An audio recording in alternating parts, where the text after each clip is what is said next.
in many ways, the book itself was born out of a walk. When the publisher of Franciscan Media contacted me about the possibility of writing this book, I wasn't certain I wanted to do it. I had enough on my plate. I was working on another book. I'm also a pastor of a church, a historic church on Cape Cod. I'm a grandparent, active grandparent. I'm married. I have roles as a citizen.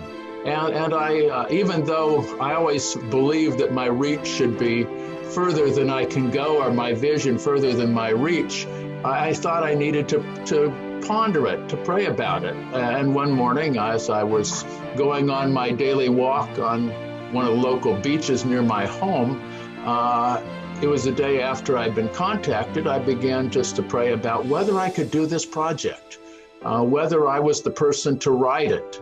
You want to write a book that comes out of your own experience or your own passion, and not a book that you're indifferent to. And as I was walking, the answer came to me, yeah, you can do this. You can do this. You have the ability to write this book. You'll get the insights you need. And by the time I got back to the car to make my 2-mile drive back home, I had an outline for the book in my head, and went home and wrote a letter to Kelly McCracken and said, here's what I think I can do for you. I'm doing a book like this. What do you think? And walking has always been part of my spirituality. Probably since high school. I was a runner for a while, and then enjoyed walking in the neighborhood where we lived in San Jose, California, and walking in the hills near there and hiking.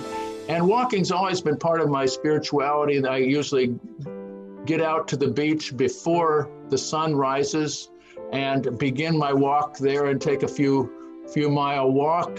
And it's a matter of calming, of reflection, sometimes just noticing without any particular intent. And so I think one of the things about walking is that when you move your body, you oftentimes move your spirit as well. And so it's hard for your mind or spirit to stand still when your body's moving. And so I think the journey motif is an important one because, of course, St. Francis was itinerant. St. Francis was on the road. He wasn't located anywhere in particular. He didn't live out of a monastery primarily. He lived on the road. And for him, I suspect that he encountered the birds and the wolf of Gubbio. He encountered all sorts of other creatures and noticed them. And however we understand the stories of his relationship to the animals around him, he probably was talking, would see them go by and would feel an interaction with them. Some of his most important experiences were on the road. His encounter with a leper, with a person with a skin disease. And of course, he found leprosy abhorrent as a younger person, but discovered that on the road he encountered this leper.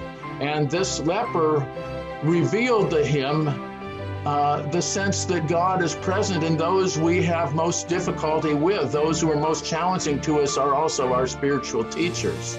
So I think walking is a form of calming, of peace, a form of reflecting on where you are in your life. And I actually do a lot of my writing while I'm walking. I mean, I don't have my laptop with me, but I'm thinking about something.